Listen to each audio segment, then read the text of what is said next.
Welcome to Department of Collegiate and Technical Education.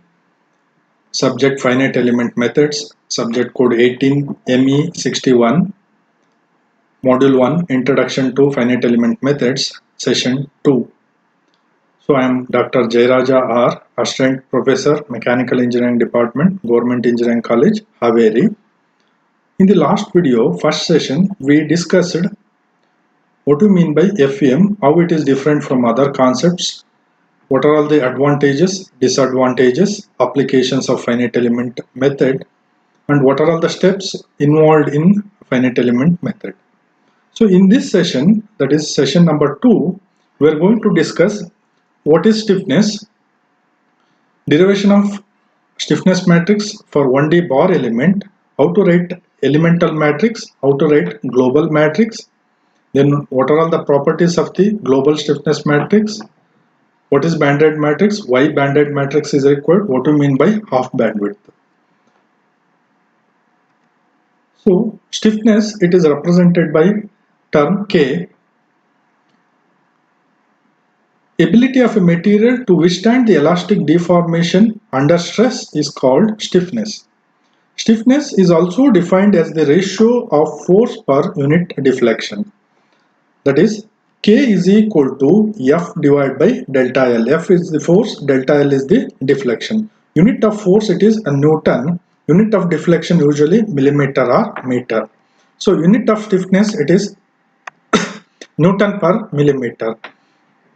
So we need to maintain the unit consistency throughout the problem. That means if you take millimeter, everything should be written in terms of millimeter only. So we need to follow the SI units. So we know that according to Hooke's law, stress is directly proportional to strain within the elastic limit. That is, stress sigma is equal to E into epsilon, Young's modulus into strain.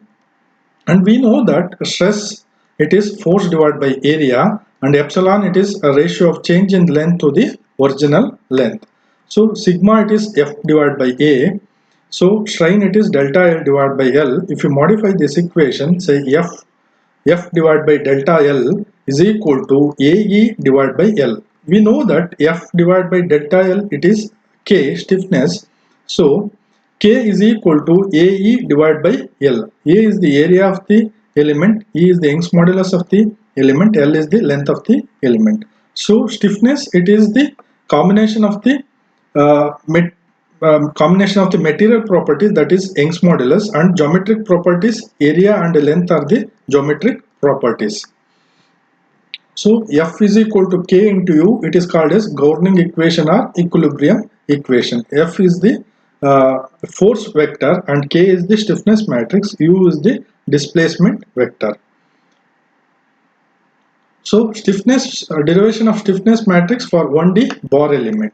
Here bar element, each node is having only in one direction. Degree of freedom, it is only in the X direction. It is allowed to move only in the horizontal direction.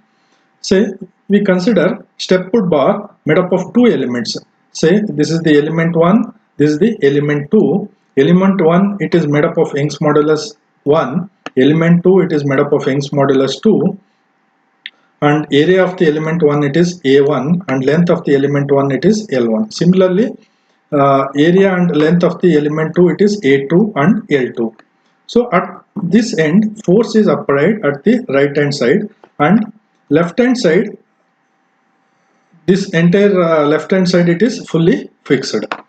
So here element 1, it is formed between the node 1 and node 2.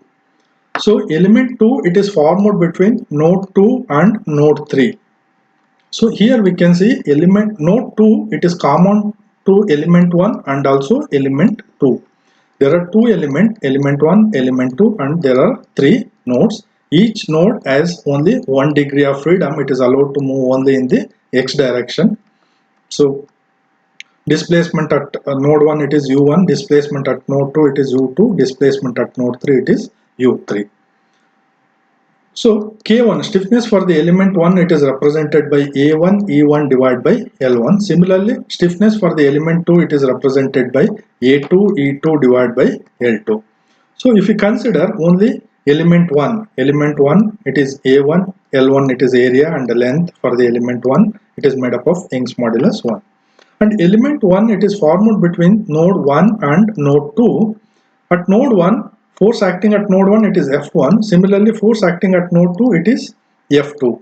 So displacement at node 1 it is U1, displacement at node 2 it is U2. We know that governing equation F is equal to K into U.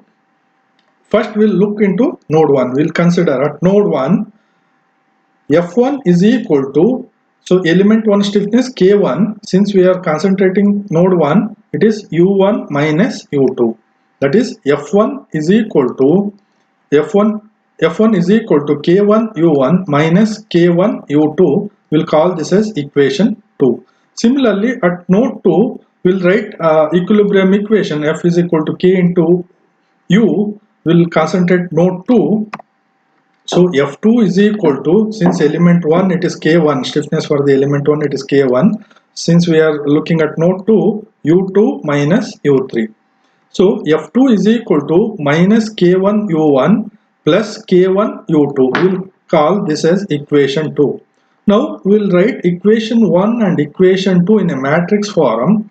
So F1 F2 is equal to K1 minus K1 minus K1 K1 U1 U2. So since element 1 it is formed between node 1 and node 2, each node it is allowed to move only in one direction, 1 degree of freedom. So here, since there are two nodes, each node has only 1 degree of freedom, it is element stiffness matrix, it is 1, 2, 1, 2. So this is elemental force vector for element 1. So this is the elemental stiffness matrix for the element 1. So this is the elemental displacement vector for the element 2. Similarly, we need to derive elemental stiffness matrix for the elemental matrix for the element 2. So now we will consider element 2. Now we will consider element 2. Element 2 it is made up of Young's modulus 2 and area length of the element 2 A2 L2. It is formed between node 2 and node 3. Force acting at node 2 it is F2. Force acting at node 3 it is F3. Similarly, displacement at node 2 we can consider U2. Displacement at node 3 U3. So as per the governing equation F is equal to K into U, we'll consider at node 2. So F2 is equal to, since element 2 we are considered K2 and U2 minus U3. So F2 is equal to K2 U2 minus K2 U3. We'll call this as equation 3. Similarly, we will look at a node 3 for element 2. So for governing equation F3 is equal to, since element 2 K2, since we are concentrating node 3, U3 minus U2. So F3 is equal to K2 U2 minus K2 U2 plus K2 U3. We call this as equation 4. So equation 3 and equation 4 we can write it in a matrix form. This is F3 is equal to K2 minus K2 minus K2 K2 U2 U3. Here, since node element 2 it is formed between node 2 and node 3, and each degree of freedom at node 2 and node 3 it is 1 degree of freedom. So it is 2, 3, 2, 3. So this F2 and F3 it is called as elemental force vector, and this is elemental stiffness matrix for the element 2. This is the elemental displacement vector for the element 2. So we have derived the elemental matrix for the element 1. Similarly, we have derived the elemental matrix for the element 2. Now we need to construct the global stiffness matrix. We need to assemble these two elemental matrix. So how to assemble this elemental stiffness matrix? That is global matrix. Global matrix. So here there are two elements, element 1, element 2, and there are three nodes, 1, 2, 3. So F1, F2, F3, displacement U1, U2, U3, and this is the global stiffness matrix. Now we will see how to write global stiffness matrix. So this is the global force vector, this is the global stiffness matrix, this is the global displacement matrix. Now we will see how to write the global stiffness matrix. Since there are three nodes and each node having only 1 degree of freedom, the total order of the stiffness matrix will be 3 cross 3. That means 3 rows and 3 columns. First we need to write 3 rows, 3 columns, and we need to specify this is the first column, this is the second column, this is the third column. Similarly, this is the first row, this is the second row, this is the third row. And each box, it is this box it is 1 comma 1, this box it is 2 comma 1, this box it is 3 comma 1. So here how to fill this 1 comma 1? Here we need to see where 1 comma 1 exists. So 1 comma 1 exists here, it is k1. K1 we need to write. Next we need to look second box, that is 2 comma 1. 2 comma 1 it is minus k1. Next third box it is 3 comma 1. 3 comma 1 does not exist, so we will consider this is 0. Similarly, this is 1 comma 2. 1 comma 2 it is minus k1. Next 2 comma 2. 2 comma 2 exists here and also 2 comma 2 appears here also. So it is k1 plus k2. Next 3 comma 2. This box it is 3 comma 2. 3 comma 2 it is minus k2. Next 1 comma 3. 1 comma 3 does not exist, so it is considered 0. Next 2 comma 3, this box. So 2 comma 3 it is minus k2. Next this box 3 comma 3. 3 comma 3. So 3 comma 3 it is k2. K2. So like this we need to write the global stiffness matrix. So this first 4 digit it is represented by element 1 and this is elemental 2. Since node 2 it is common between element 1 and element 2, stiffness can be added here.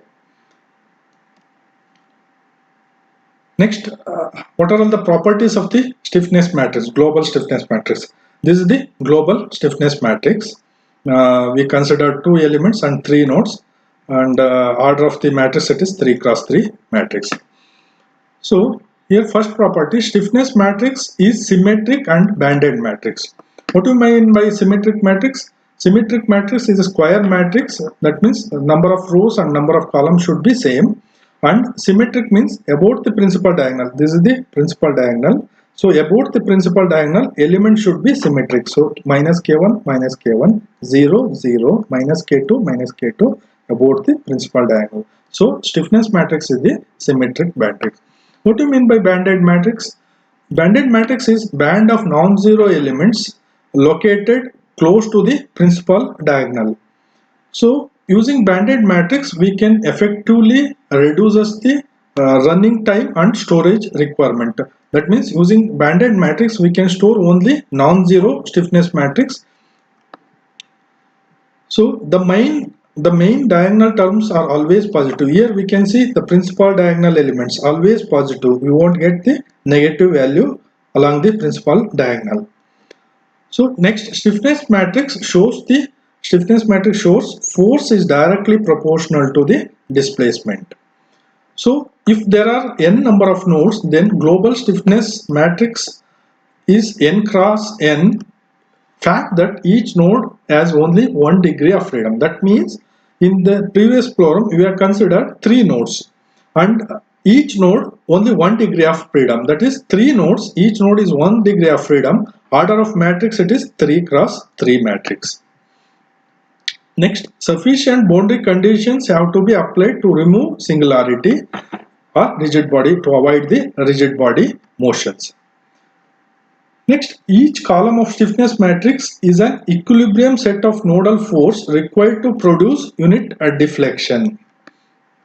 These are the properties of the stiffness matrix.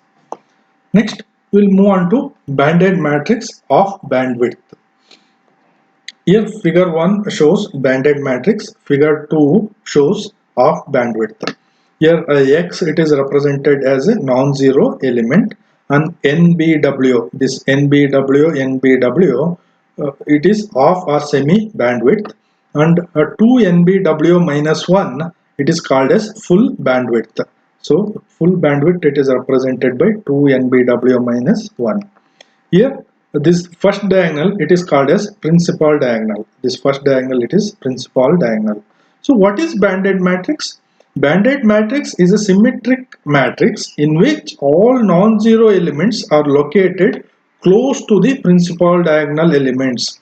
Here we can see all non-zero elements are located close to the principal diagonal. Other further elements are zero elements. Here above third diagonal all elements are zero, or above fifth diagonal, below fifth diagonal all elements are zero.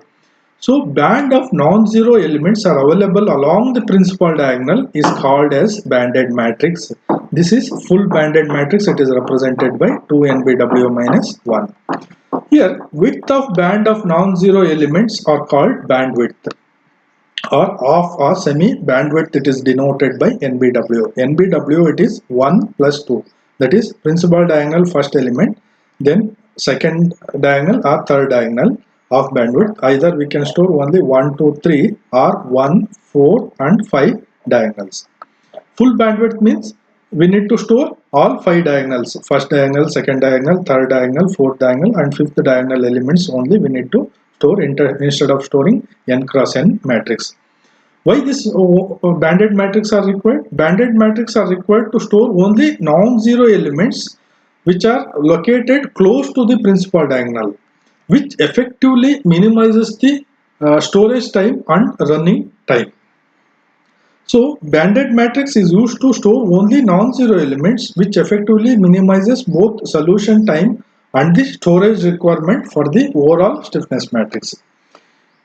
Here by using off bandwidth concept, so instead of full bandwidth we need to store 5 diagonals. Here using off bandwidth concept we can store only 3 diagonals in the matrix of the order n into nbw compared to earlier storage of m cross n elements. So instead of m cross n elements, instead of storing entire global stiffness matrix, using off bandwidth we can store only 3 diagonals, that is diagonal 1, diagonal 2 and diagonal 3, or diagonal 1, diagonal 4 and diagonal 5 we can store, which effectively reduces the solution time and storage requirement. This is the banded matrix. So I am going to stop it here, session 2. Thank you.